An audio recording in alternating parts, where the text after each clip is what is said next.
Saúdo os amados irmãos e irmãs em Cristo, com a paz do Senhor Jesus.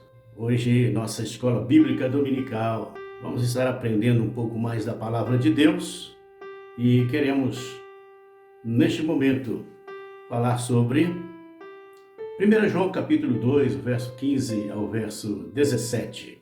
Leiamos a palavra de Deus. Diz assim: Não ameis o mundo, nem o que no mundo há. Se alguém ama o mundo, o amor do Pai não está nele. Porque tudo que há no mundo, a concupiscência da carne, a concupiscência dos olhos e a soberba da vida, não é do Pai, mas do mundo. E o mundo passa, e sua concupiscência, mas aquele que faz a vontade do Pai permanece para sempre. 1 João capítulo 2, verso 15 ao verso 17. Meus amados, estamos vivendo dias de efervescência no Brasil, muita festa para todo lado, em toda a cidade do país e até alguns locais fora do Brasil, brasileiros estão realizando o carnaval. Mas, por que escolhemos esse texto para falar nesta manhã? Vejamos o que diz a palavra de Deus. Não ameis o mundo. O termo mundo na Bíblia é o mesmo conhecido filosoficamente, cientificamente falando, cosmos. Agora, esse termo cosmo, mundo da Bíblia, tem diferentes significados, dependendo do contexto. O apóstolo João aqui não está se referindo à criação material, nem às pessoas do mundo, até porque a Bíblia diz que Deus amou o mundo, e a Bíblia manda que nós amemos uns aos outros, amar a todas as pessoas do mundo. Mas o termo aqui se refere ao sistema pecaminoso que se opõe a Deus. Não ameis o mundo, ou seja, não amem as coisas de encontro à vontade de Deus. Não amem as coisas que são oposição à vontade de Deus. Esse sistema engloba valores, desejos e comportamentos que estão distante da vontade de Deus. Não ameis o mundo, e nem o que no mundo há. Por que dessa proibição? A proibição do amor ao mundo. O versículo 15 estabelece uma proibição direta. Não ameis o mundo e nem o que no mundo há, nem as coisas que há no mundo. Isso significa que os cristãos, e que um cristão em particular, não deve ter um apego ao sistema dos valores do mundo. Muitas pessoas se apegam às coisas materiais, aos desejos materiais, aos sentimentos materiais, às paixões das coisas materiais. Tudo isso passa. Veremos isso um pouquinho mais à frente. Jesus falou para a gente não depositar o nosso coração nos tesouros do mundo. Não depositar o coração nos tesouros do mundo. O cristão não deve se apegar ao sistema de valores pecaminosos do mundo. Estamos no mundo, mas não somos do mundo. Jesus falou isso. Jesus, na oração sacerdotal, ele disse: Pai, guarda os teus servos, os meus discípulos, porque eles não são do mundo, como eu do mundo não sou. A razão é clara. Quando João diz, não ameis o mundo, ele diz, se alguém amar o mundo, ou ao sistema pecaminoso do mundo, às paixões pecaminosas, aos valores materiais, aos desejos, aos ensejos dessa paixão carnal, o apóstolo João diz, olha, se alguém amar o mundo, o amor do Pai não está nele. Ou seja, o amor a Deus ou por Deus e o amor pelo sistema mundano, profano, são incompatíveis. Vivo no mundo, estou no mundo, mas eu não sou do mundo. Eu já fiz um pacto, uma aliança, eu fiz um compromisso de viver aqui no mundo, já estabelecendo a minha morada eterna. Viver na terra como sendo um pedacinho do céu. Não ameis o mundo. E o apóstolo João ele estabelece 3 formas de pecado. 3 formas de pecados que afastam o ser humano de Deus, que vai em oposição àquilo que Deus quer que nós vivamos como filhos da luz, como servos de Cristo, remidos, salvos, libertos pelo poder do sangue de Jesus. E João fala primeiro da concupiscência da carne. Concupiscência da carne refere-se aos desejos pecaminosos ligados à natureza caída do ser humano. Gálatas capítulo 5, do verso 16 ao 21, inclui uma lista desses desejos da carne. E o apóstolo Paulo, ele cita nesse texto a imoralidade, a gula, a luxúria e outros desejos desordenados da carne. João fala em segundo plano do segundo pecado. Ele diz concupiscência dos olhos. Aponta para os desejos alimentados pelo que se vê. E Jesus falou, se teu olho te escandalizar, arranca ele, joga fora. É melhor você entrar no céu faltando um olho, ou talvez até os 2, do que perder a salvação. Tem pessoas que não podem ver as coisas e que ficam desesperadas. O comprador compulsivo, ele não é comprador compulsivo se ele não vê. Mas quando ele vai à rua, passa numa avenida onde tem lojas de um lado e de outro, ele fica desesperado, ele não consegue voltar para casa sem comprar alguma coisa. Então, a concupiscência dos olhos inclui a cobiça, a inveja, o materialismo. Satanás usou essa estratégia na tentação de Eva. Ele ficou observando o comportamento de Eva, olhando para aquele fruto. A Bíblia diz que aquele fruto era agradável aos olhos. Certamente um cheiro agradável. E todos os dias, Eva ia lá, olhava para aquele fruto. O fruto proibido. Todo mundo quer o fruto proibido. Quando se recebe a proibição de determinadas coisas na nossa vida, aí é que nós queremos. Quando o médico diz, você não pode comer mais torresminhos, aí é que a gente quer comer o torresminho, passa lá no açougue, compra o torresminho e leva para casa para fritar. Quando o médico diz, olha, você não pode mais fazer isso, fazer aquilo outro, aí é que se faz. Nós temos esse problema, essa fraqueza imensa. Satanás usou essa estratégia também na tentação de Jesus. Ele estava lá observando qual seria o comportamento de Jesus depois dos 40 dias e 40 noites em oração e jejum.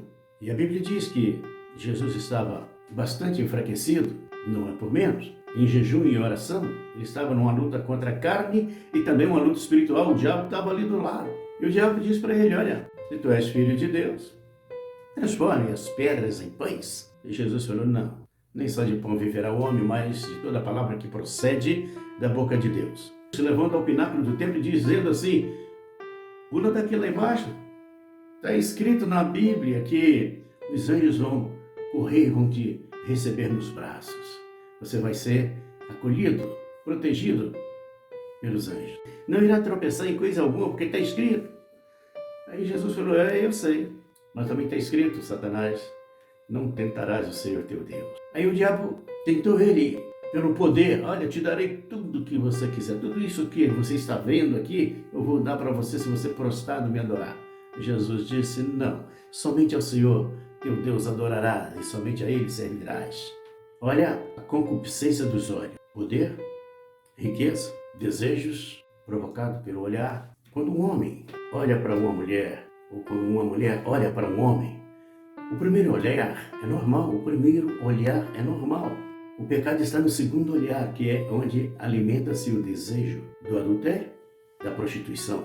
Jesus disse, eu não vou fazer sua vontade não, Satanás. Eu vou fazer a vontade do meu Pai que está nos céus. E assim deve ser o nosso comportamento com relação à concupiscência da carne, à concupiscência dos olhos. Mas João estabelece um terceiro pecado. Ele diz, olha, também é necessário tomar cuidado com a soberba da vida. Está escrito na palavra de Deus que a soberba precede a ruína. A soberba da vida diz respeito ao orgulho, à autossuficiência. Pode ser a busca por status pessoal, poder, reconhecimento humano, aplausos, das pessoas ao nosso redor, sem a dependência de Deus. A soberba da vida diz: eu posso, eu quero, eu posso, eu determino. Tem que ser assim, do jeito que eu penso, do jeito que eu quero. Temos aí a soberba da vida, que precede a ruína. Essas três áreas, mencionadas pelo apóstolo João, foram as mesmas que Satanás usou lá no Jardim do Éden, que usou contra Jesus no deserto e que usa até hoje, porque Satanás vive de rodear a terra, passear por ela e contemplar o comportamento dos seres humanos. O apóstolo Paulo diz assim: ninguém diga que foi tentado por Deus, mas também não pode dizer que foi tentado pelo diabo, porque na verdade a tentação ela nasce no coração do ser humano. Tentação não é de fora para dentro, mas é de dentro para fora. A maioria das pessoas diz: eu fui enganado, o diabo me enganou. Mentira! Havia um pressuposto, havia um premeditar em determinadas situações e você caiu porque você estabeleceu metas para atingir aquele objetivo. Você não avaliou as consequências. Deus não te proíbe de pecar, mas Ele te alerta: olha, se você pecar, tem consequência, porque o salário do pecado é a morte. A alma que pecar, essa morrerá, está escrito na palavra. O diabo me tentou. Não, o diabo não te tentou, não. O diabo tentou pessoalmente Jesus, porque ele sabia que era Jesus. Mas a nós, é por isso que temos que ter cuidado com a concupiscência da carne, dos olhos e a soberba da vida, porque são 3 degraus em descida. Você não vai subir na vida com esses degraus, você vai descer.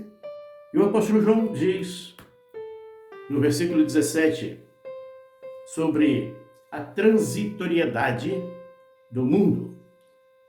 O apóstolo João encerra com um contraste entre o mundo e aqueles que fazem a vontade de Deus. O sistema do mundo é passageiro, destinado ao juízo divino. Haverá um juízo final, haverá um tribunal, onde quem não andou segundo os propósitos divinos vão ter consequências ruins, vão pagar o preço. Meus queridos, em contrapartida, aqueles que vivem segundo a vontade divina possuem um destino eterno feliz. Isso ecoa o ensino de Jesus em Mateus capítulo 6, verso 19 a 21, onde ele ensina sobre a necessidade de buscar tesouro nos céus, onde a ferrugem não consome, os ladrões não minam e não roubam. Ele ensina sobre a necessidade de buscar tesouros eternos e não na terra. Não ajunteis tesouros na terra. E muitas das vezes, nosso pensar é um tesouro. Achamos que somos o dono da verdade. Nesta avaliação prática, eu quero dizer para você, meu irmão, para você, minha irmã, algo muito especial. O cristão deve examinar constantemente para ver se o seu coração está preso nas coisas deste mundo ou se está à vontade de Deus. Onde está o seu coração? Não ameis o mundo e nem as coisas que no mundo há. Por quê? As coisas do mundo são passageiras, são efêmeras. Um dia acaba. E o apóstolo diz para a gente separar. A separação do mundo é uma necessidade do cristão. A palavra santo, Deus disse lá para Abraão, lá no princípio: sede santo, porque eu sou santo.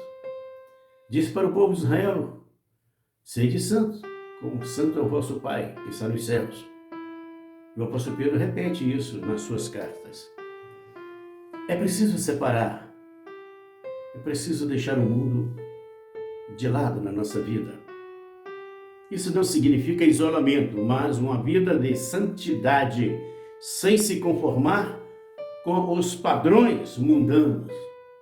Romanos capítulo 12 diz assim: rogo-vos, pois, irmãos, pela compaixão de Deus, que apresenteis os vossos corpos como sacrifício vivo, santo e agradável a Deus, que é o vosso culto racional. E não vos conformeis com este mundo, para que experimenteis qual seja a boa, perfeita agradável vontade de Deus. Se eu me conformar com o mundo, se eu entrar nos padrões do mundo, se eu aceitar a vestimenta do mundo, eu vou estar longe de fazer aquilo que é agradável a Deus. Muito bem. Precisamos ter o nosso foco na eternidade. O apóstolo João diz, o mundo passa, e com ele as suas concupiscências. Como o mundo passa, devemos buscar aquilo que tem valor eterno. Nós precisamos focar na eternidade. Eu estou falando com vocês neste momento, mas amanhã, de repente, eu estarei num caixotinho de madeira. Ele pode até ser bonitinho, mas ninguém vai querer usá-lo. Mas eu já não tenho mais querer, porque já fechei os olhos para as coisas desse mundo e vou abri-lo na eternidade. O mundo passa e as suas concupiscências. E a nossa vida não é uma vida eterna aqui. Humanamente falando, estamos à mercê da morte por causa do pecado. Fisicamente falando, deixaremos de existir. Emocionalmente falando, as nossas sensações e sentimentos, nossas emoções vão acabar com o expirar. Quando acabar o nosso fôlego de vida, tudo acaba. Nossa relação com Deus é eterna. O apóstolo João, concluindo o seu pensamento, ele nos ensina que o amor ao mundo nos afasta do amor do Pai. E quem busca os prazeres e reconhecimento humano é fútil. Quando você busca por prazeres e reconhecimento humano, você é uma pessoa fútil, pois tudo isso passa. João diz, aquele que ama as coisas do mundo, o amor do Pai não está nele. A verdadeira segurança e significado da vida estão em fazer a vontade de Deus.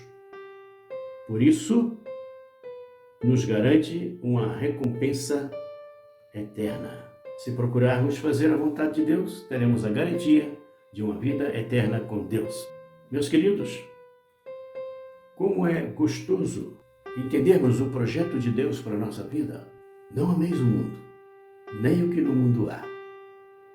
Porque as coisas do mundo passam. Passarão os céus e a terra. Mas as minhas palavras não hão de passar. Seca-se a erva, murcha-se a sua flor, morre a sua semente, mas a palavra de Deus permanece para sempre. O que Ele prometeu para mim e para você está de pé. Nós temos aqui tomar posse dessa bênção que Deus tem dispensado para cada um de nós. Que Deus nos abençoe, que o Senhor nos fortaleça e nos dê uma visão do céu e não das coisas da terra. Até o próximo vídeo.